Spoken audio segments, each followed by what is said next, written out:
তো এখানে ব্যক্তি ইউনূসের ব্যর্থ হওয়ার কোনো সুযোগ নেই। যে আপনাদের জেলে পাঠাইছে, হুমকি দিছে, সে এখনো এমবেসিতে বহাল তবিয়ত। পাচার আমরা বলেছি বাংলাদেশ থেকে 28 লক্ষ কোটি টাকা পাচার হয়েছে। কোন প্রবাসী টাকা পাচার করেনি, পাচার করছে দেশের এমপি মন্ত্রীরা।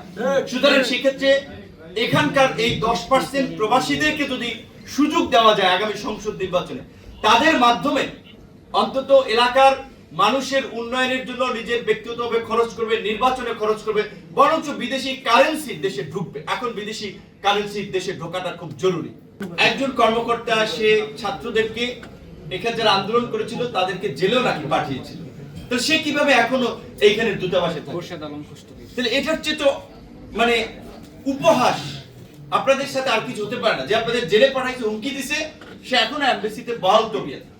তো এই ধরনের অবশ্যই বিভিন্ন জায়গায় যারা আছে ফ্যাসিবাদের দোসর, স্বৈরাচারের দোসর, বিভিন্ন এমবেসিতে সরকার মানে একটা দুর্বল সরকার হয়, এই সরকারের দুর্বলতাকে কাজে লাগিয়ে ফ্যাসিবাদী গোষ্ঠী তোষামোদির যুগে ফিরে গিয়ে তোষামত করে, খাতিল করে, এরে ধরে ওরে ধরে পদায়ন প্রমোশন নিচ্ছে।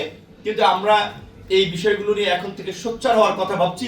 বিশেষ করে সিরিয়া আপনারা দেখেছেন যে আসাদপন্থীদের হামলায় আপনার এই নতুন সরকারের আপনার বেশ কিছু আইন শৃঙ্খলা বাহিনী সহ সরকারি কর্মকর্তা নিহত হয়েছেন 70 জনের মতো।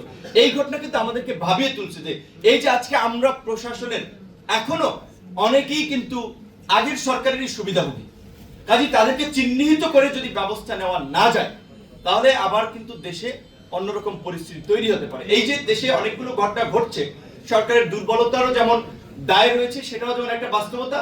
আবার এই পতিত স্বৈরাচার গোষ্ঠীর যে মিলিয়ন মিলিয়ন টাকা দেশে এবং দেশের বাইরে রয়েছে, ওইটাকেও ইনভেস্ট করছে যে বাংলাদেশকে অস্থিতিশীল করে বিশ্ববাসীর কাছে দেখানোর জন্য যে বাংলাদেশ একটা ব্যর্থ এবং অকার্যকর রাষ্ট্র হচ্ছে এবং ইউনূস ব্যর্থ হচ্ছে। তো এখানে ব্যক্তি ইউনূসের ব্যর্থ হওয়ার কোনো সুযোগ নেই। আমাদের সবাই মিলে তাকে সফল এবং সার্থক করতে হবে।